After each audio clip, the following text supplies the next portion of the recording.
portrayed you is none other than Timothée Chalamet.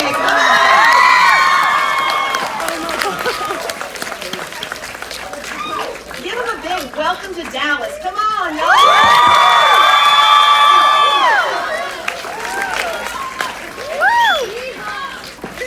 Okay, so you got your mic? Yes. Have you all ever been to Texas before, Dallas or anything? Yes. Why?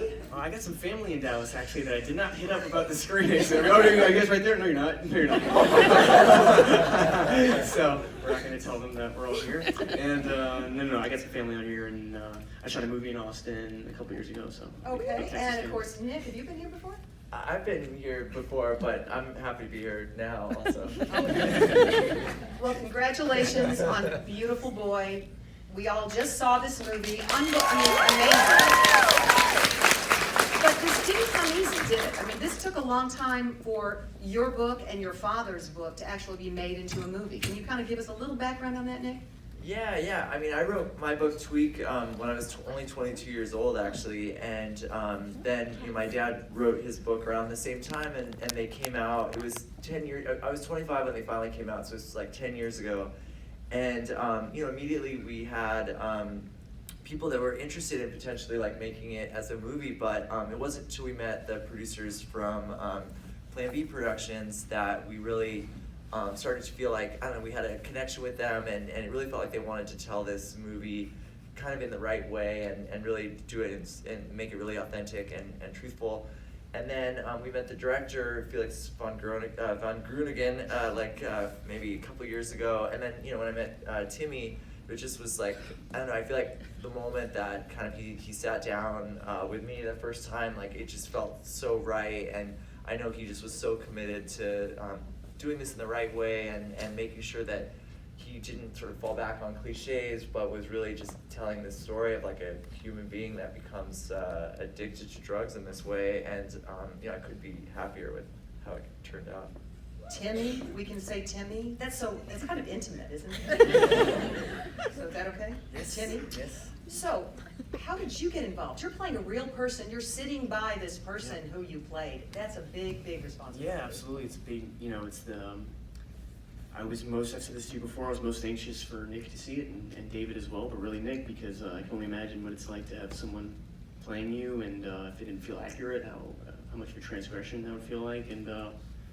And as far as getting involved, I really had no career at this point, so this was like a job in many ways too, and it was just a long audition process, and maybe 3-4 auditions, and then I read with Steve Carell in LA for the director and the producers, and then we hung out before the movie started. It's funny you say you had no career when you were auditioning for this. So I think you had a videotape. Did you sent him a videotape, correct? Yeah, I didn't audition in New York. Okay, Yeah. you did the audition there, and now this was before a little movie called Ladybug, right? Lady Lady Bird. I always got that wrong. I always said Ladybug. Okay, but I do know there was another one, Call Me By Your Name. Yes. So I got that right. But also, this was before, and this was really one of my favorite movies last year, Hostels. Yeah. Did you guys rent Hostels, get it, go to Amazon, It's see on Netflix. Hostels, Netflix? Well, I'm just screwing up, aren't I? No. Okay, but no, Hostels is good, Christian Bale. I mean, these all came out before before you were able to get this thing done, huh? Yeah, absolutely. I had shot all of those. I shot Call Me By Your Name right before I shot Hostels, right before I shot Lady Bird, all in that summer. And then I went to NYU in the fall, and I was like, what the fuck am I doing here? and then there was the audition process for this, and then we started in January from there. Nick, do you see yourself in Timothée? I think there are some weird similarities that we have for sure, but no, the thing I feel like watching his performance in this movie, like to me, I definitely see myself in it, and it feels really authentic. But the thing that most just strikes me is how much humanity he brings to the role, because I feel like you know, when I was using, like, I always felt like I was kind of like held hostage a little bit by the drugs, because I was still like the same person that I always was, but I was doing these things like breaking into my parents' houses and stealing from my little brother and sister, and things that I would never do normally. But the drugs really like changed me, and I feel like in Timmy's performance, you see that, like you see how he's still like the same person that he always was, and there's this sweetness there, and this like, you know, kindness and sensitivity, but then he's also like doing these things and acting in this way that he is kind of like doesn't know why he's doing it, and he can't stop himself, and it's really brilliant. So I can't kind of thank him enough for what an incredible job he did. So, how did you get into this role? I mean, you lost some weight, and it had to kind of play with your head. Yeah, absolutely. I mean, that was really Felix, who's the director, that was really very clear that he wanted me to lose, you know, we'd planned on like 12, 15 pounds, and then it went to like 18 by accident, but, and then besides that, it's really what Nick just said. It was really in hanging out with Nick, and just, I think a lot of work as an actor is you do the research to give yourself license in a way. You're not acting in a scene thinking, oh, I figured that, or there was that thing 5 weeks ago I figured out, but rather, you know, kind of like school, whatever, you study enough to feel like you have the right to, whatever, do well at it, and in hanging out with Nick and hanging out, just trying to understand this more, it's one of the harrowing things I think about addiction for people that doesn't have a face, it doesn't have a recognizable face. I'm sure there's people in this room that are either affected by it or have siblings or whatever, and it's comforting to think, oh, well, that couldn't happen to me or my family, because we don't look like that. As David says, this isn't who we are, and I think the reality is not because of any moral failing or anything. We live in a really crazy world, but long answer short, I felt like you said, the humanity and realizing, oh wait, you know, the leap isn't to play a drug addict. The realization is to play a human who is addicted to drugs.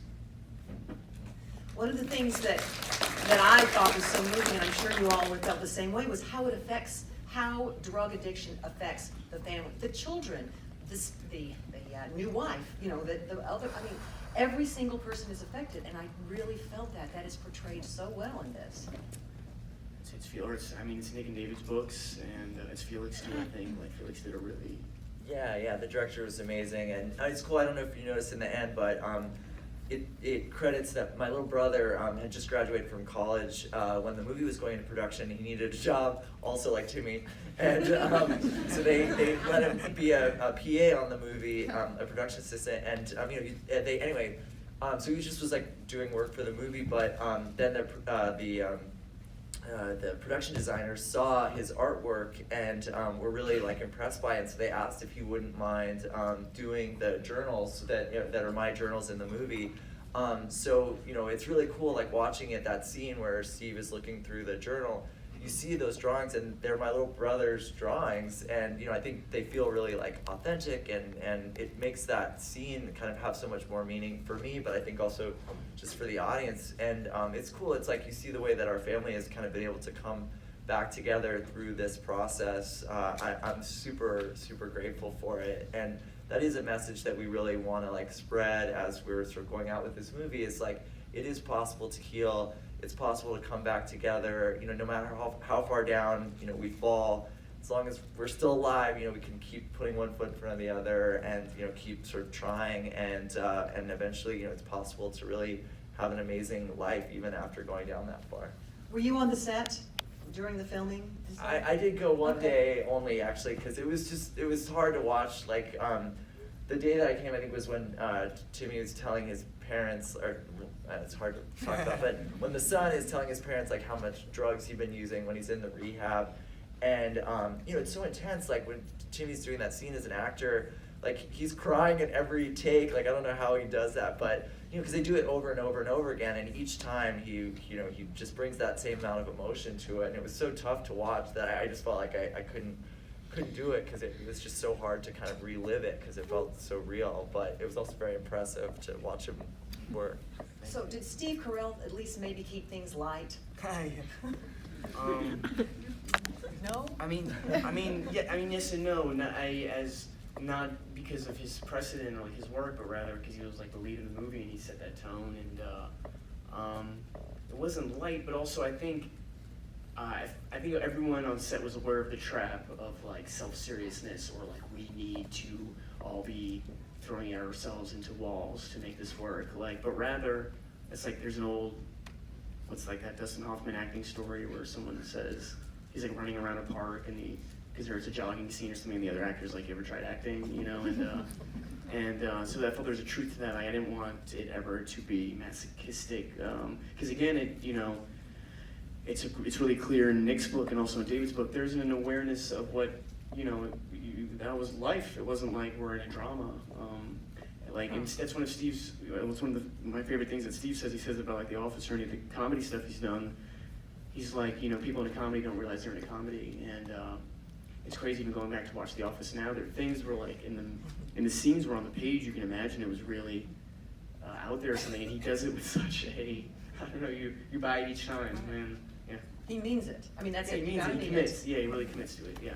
Well, what about you? What are you committed to these days? Oh, I love the hard question. I don't know. That seems, I don't know, acting and really, I don't know, truly getting this movie out there, not in a cliched way at all, but I really feel a deep sense of gratitude to everyone in this audience. Truly, there are a lot of movies out right now, a lot of indie movies, seriously, and then last thing, I'll stop fucking rambling, but that, but there's a lot of like, you know, there are big commercial movies, superhero movies, there's things that are, you know, you can leave the theater and think about your lunch or something, and I just truly, you know, appreciate you take time out of the day to see, I don't know, something that hopefully has merit, and actually, you know, that's my favorite stuff as an audience member, for music I listen to or movies I see, when you can see honest human experience. Okay, well, speaking of the audience, I think that's a good segue. Questions? Anybody want to ask me right there? And be loud, and I'll repeat it in case. I have a question for Nick. Okay. Nick, I love you. Nick, I love you. Yeah, I like that.